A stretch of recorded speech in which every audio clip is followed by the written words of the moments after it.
Hello everyone, आज हम करेंगे लाइन एंड एंगल्स से एक्सरसाइज 6.1। तो देखिए हमें क्वेश्चन में क्या दिया हुआ है। In figure line A B and C D intersect at point O, कि हमें फिगर में क्या दिया हुआ है कि एक हमारी कोई लाइन है ए बी और दूसरी लाइन है हमारी कोई सी डी, वो दोनों इंटरसेक्ट कर रही हैं किसी पॉइंट किस पे, ओ पे।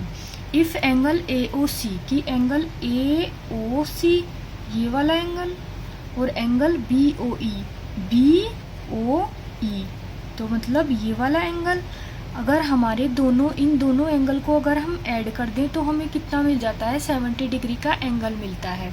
और क्या दिया हुआ है क्वेश्चन में, and angle B O D is equal to 40 degree, की बी ओ डी, तो मतलब कि ये वाला एंगल हमारा कितना दिया हुआ है, 40 डिग्री का दिया हुआ है हमें।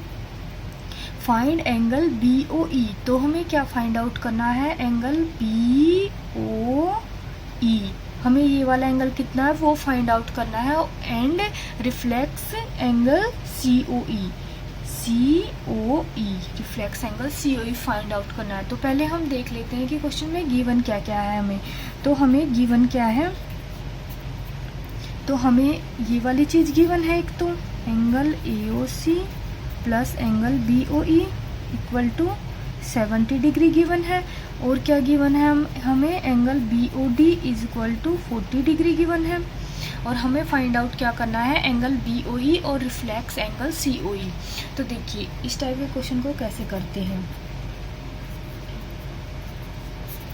सबसे पहले जो भी क्वेश्चन में गिवन होता है हमें उसके अकॉर्डिंग ही क्वेश्चन करना होता है। अब जब भी कोई हमारी स्ट्रेट लाइन होती है, कोई भी स्ट्रेट लाइन होती है, अगर उस पर कोई भी हमारी रे फॉल करती है तो वो कितना का एंगल बनता है, वहाँ पे वो लीनियर पेयर की प्रॉपर्टी से 180 डिग्री का एंगल बनता है। तो ये हमारी एक प्रॉपर्टी होती है कि जब किसी भी स्ट्रेट लाइन होती है उस पर जो कंप्लीट एंगल फॉर्म होता है लीनियर पेयर की प्रॉपर्टी के अकॉर्डिंग, ये प्रॉपर्टी क्या होती है, लीनियर पेयर की प्रॉपर्टी होती है, वो 180 डिग्री का एंगल फॉर्म होता है। तो अब ये देखिए कि ए बी हमारी कोई स्ट्रेट लाइन है, तो यहाँ पे जो कंप्लीट एंगल फॉर्म होगा वो 180 डिग्री होगा यहाँ पे, कि मतलब जो ये कंप्लीट एंगल होगा हमारा ये 180 डिग्री का होगा।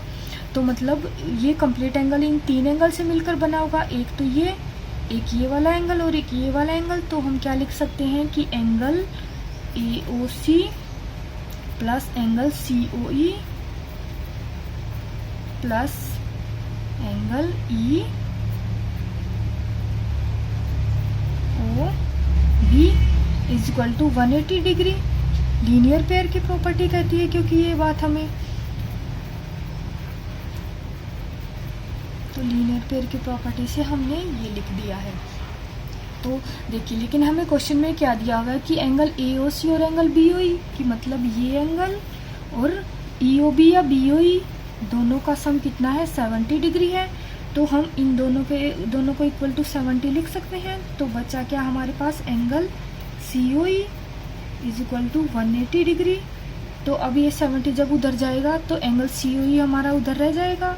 सी ओ ई इक्वल टू 180 में से जब हमारा 70 माइनस होगा, माइनस 70 डिग्री, तो हमारा कितना आ जाएगा, ये हमारा एंगल सी ओ ई आ जाएगा। तो मतलब कि जो एंगल सी ओ ई है हमारा वो कितने का है, वो 110 डिग्री का हमारा एंगल सी ओ ई फॉर्म हो जाएगा।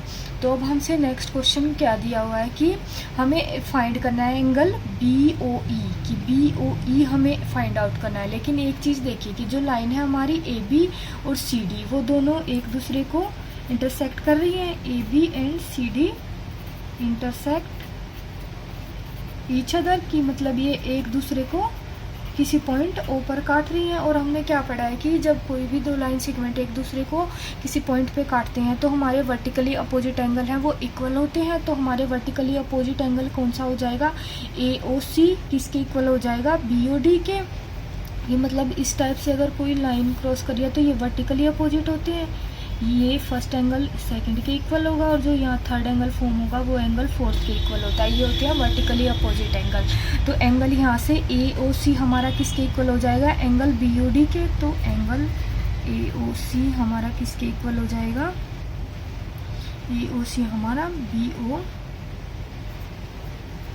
डी के इक्वल हो जाएगा। लेकिन बी ओ डी हमें क्वेश्चन में क्या दिया हुआ है कि 40 डिग्री का है, तो मतलब BOD 40 दिया है और ये दोनों एक दूसरे के इक्वल है, तो एंगल AOC भी हमारा क्या हो जाएगा, एंगल 40 डिग्री का हो जाएगा।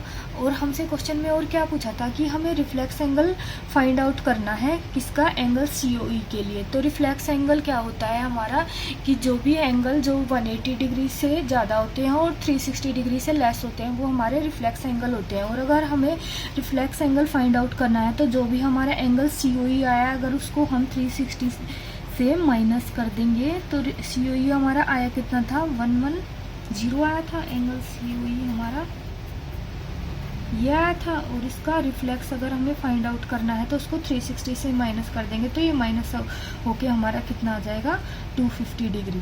तो ये हमारा 250 डिग्री आ गया। तो हमें क्या क्या मिला है, अब तक AOC फाइंड आउट कर लिया है हमने जो है 40 डिग्री, और लेकिन हमें क्वेश्चन में क्या दिया हुआ है, angle AOC plus angle BOE हमारा 70 डिग्री है। तो angle AOC plus angle BOE equal to हमारा क्या दिया हुआ है, हमें 70 डिग्री दिया हुआ है। लेकिन AOC तो अब हमने कितना फाइंड आउट किया है यहाँ से कि 40 डिग्री है, तो इसको 40 डिग्री पुट कर सकते हैं, plus angle BOE equal to 70 degree. तो एंगल BOE हमारा यहाँ से कितना आ जाएगा, जब ये 40 डिग्री उधर जाएगा तो वो माइनस होके कितना हो जाएगा, 40 इक्वल टू 30 डिग्री। तो हमने इस टाइप से क्वेश्चन को सॉल्व कर लिया है, क्योंकि हमसे क्या पूछा हुआ था, एंगल BOE फाइंड आउट करना था तो ये 30 डिग्री आ गया, और reflex angle COE find out करना था वो कितना आ गया है, 250 डिग्री आ गया है।